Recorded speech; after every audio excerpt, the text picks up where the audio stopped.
তোমাদের উদ্দেশ্যে আমি ছোট্ট একটা পরামর্শ দিব।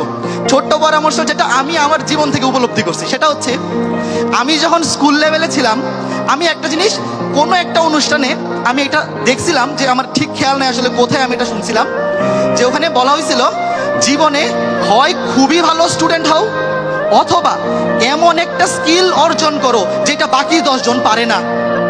তো আমি তখন খেয়াল করে দেখলাম যে আমি স্কুলের টপারও না, আবার আমার এমন কোনো স্কিলও নাই যেটা কিনা বাকি 10 জন কেউ পারে না।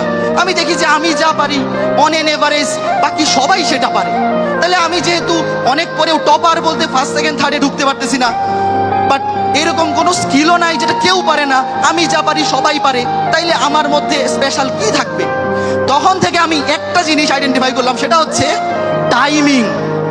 টাইমিংটা কি? যেমন সকাল 5:30টায় আমরা যখন স্কুলে পড়তাম, শীতকালে সকাল ওই যে ফজরের নামাজের পরে 5:45 বা 6টা, এই টাইমে আমাদের প্রাইভেট থাকতো। তো আমি দেখতাম বেশিরভাগ স্টুডেন্ট দেরি করে আসে। 6টায় প্রাইভেট আসে 6:30টায়, 6:20-এ, 6:25-এ, ইনফ্যাক্ট স্যারও আসতে আসতে হয়তো 10-15 মিনিট লেট হয়ে যায়। তখন আমি চিন্তা করলাম, ঠিক টাইমে কোনো কাজে পৌঁছাইতে পারা, এই কাজটা যদি আমি করতে পারি, অন্য 10 জন এমনি এই জিনিস পারবে না। এরপর থেকে আমাকে কেউ যদি বলে ভাই আপনি 10টায় আসবেন, তার মানে আমি হয় 10:00-তে যাব, নয় 9:59-এ যাব, বাট এইটা কোনোদিন 10টা 1 হবে না, যদি এইটা খুবই ক্রাইসিস মোমেন্ট না হয়। যেমন স্কুলে থাকতে এই জিনিসটা যদি কেউ অর্জন করতে পারো, তুমি বিলো এভারেজ মানুষ হও, যে কোনো কাজে তুমি যদি টাইমিং পাংচুয়ালিটি রাখতে পারো, তোমাকে মানুষ খুঁজে নিবে, তোমাকে চাকরি বলো যে কোনো জায়গায় তোমাকে খুঁজে নিবে। আমাদের স্কুলে থাকতে, আমি একটু বেশি সময় নিয়ে নিচ্ছি হয়তো, আমাদের যখন আমরা ছোট ছিলাম, ধরো স্কুলে ওই 9-10-এ তখন পড়ি, এলাকায় ক্রিকেট খেলা হইতো দল বেঁধে, যে এক গ্রামের সাথে আরেক গ্রাম ক্রিকেট খেলা, বা একটা ফ্রেন্ড সার্কেলের সাথে আরেকটা ফ্রেন্ড সার্কেল ক্রিকেট খেলা। তো ক্রিকেট খেলার সময় থাকতো 10টা, সকাল 10টা। তো গ্রামের সকাল 10টায় ক্রিকেট খেলা মানে ওইটা টস হইতে হইতে 11টা পার হবেই, মাস্ট, সবাই জানতো 10টায় খেলা মানে 11টায় গেলেই হবে। বাট আমাকে যখন জানানো হইতো যে খেলাটা সকাল 10টায়, আমি 9:59-এ গিয়ে বসে থাকতাম। তখন পরবর্তী যে ক্যাপ্টেন আমাকে এসে বলতো যে কিরে ভাই 10টায় বলছে দেখে তুই 10টায় চলে আসবি, বা আমাকে এসে বলতো যে কি বাবা রবি তুমি এত সকালে চলে আসছো, খেলা তো 11টায়। পরে আমি বলতাম ভাই আপনি না কালকে বললেন খেলা 10টায়।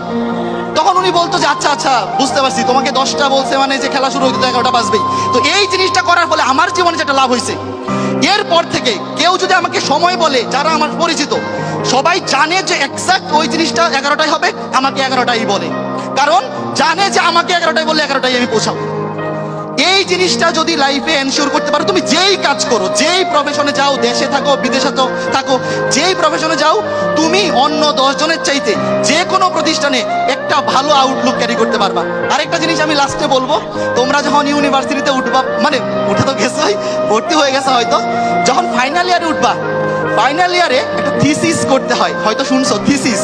তো থিসিসটা কেমন? প্রতি সপ্তাহে যে একজন থিসিস সুপারভাইজার থাকেন, উনি বলে দেন যে এই এক সপ্তাহে তুমি এতটুকু কাজ করবা, তারপর পরের সপ্তাহের বুধবারে, আমাদের বুয়েটে এটা মেকানিক্যাল ডিপার্টমেন্টে বুধবার সকাল 10টায় থাকতো। তো আমার যে সুপারভাইজার স্যার, উনি ধরো আগের সপ্তাহে একটা কাজ আমাকে দিয়েছেন যে আগামী বুধবার 10টায় তুমি দেখা করবা। তো প্রতি সপ্তাহে তো কাজ দেখাইতাম, ঠিক আছে, বাট মাঝে মধ্যে এরকমও হইতো যে এই 7 দিনে আমি কোনো কাজ করি নাই, কোনো কাজ মানে স্যার যেই কাজ দিয়েছেন আমি কোনো কাজই করি নাই। তাও মানে অন্যরা কি করতো, যে এই সপ্তাহে কোনো কাজ করি নাই, তাহলে 2 সপ্তাহের কাজটা একসাথে করে একসাথে স্যারকে দেখাবো। আমি যেটা করতাম, বা আমার গ্রুপ যেটা করতাম, কোনো কাজ করি নাই, ডাজেন্ট ম্যাটার, বুধবার সকাল 10টায় আমরা উপস্থিত। স্যার আমাদেরকে জিজ্ঞেস করতেন তোমরা গত সপ্তাহে কি করছো, আমরা বলতাম স্যার আমরা কিছুই করতে পারি নাই। স্যার জিজ্ঞেস করতেন তাহলে আসছো কেন, দেখা করতে আসছো কেন, আমরা বলতাম স্যার আজকে শিডিউল টাইম ছিল, এই জন্য আপনাকে আমরা জানাইতে আসছি যে আমরা কিছুই করি নাই। এই জিনিসটা আপনি জেনে রাখলেন, পরের সপ্তাহে আমরা বাকি এক সপ্তাহ সহ কাজটা করে ফেলবো স্যার।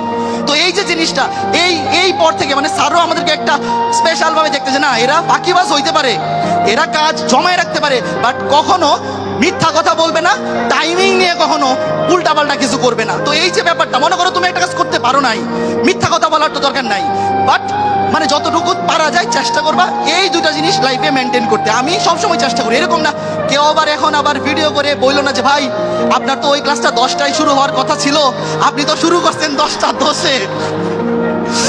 মানে এইগুলা তুমি যত মেনটেন করতে চাও, কিছু না কিছু খুঁত থাকবেই। বাট তোমরা এখানে যারা গোল্ডেন পিপল আছো, গোল্ডেনের উপরে প্লাটিনাম, তার উপরে যা আছে সেই পিপল তোমরা। জাস্ট এই জিনিসটা যদি লাইফে ক্যারি করতে পারো, এক্সট্রা অর্ডিনারি স্কিল যদি থাকে তাহলে তো খুবই ভালো, যদি না থাকে এই গুণটা দিয়ে হইলেও তুমি লাইফে শাইন করতে পারবা। তো সবার জন্য অনেক শুভকামনা থাকবে। এখানে যারা আছো, যারা গার্ডিয়ান আছেন, সব গার্ডিয়ানদের প্রতি আমার অনেক অনেক সম্মান এবং আদাব থাকবে।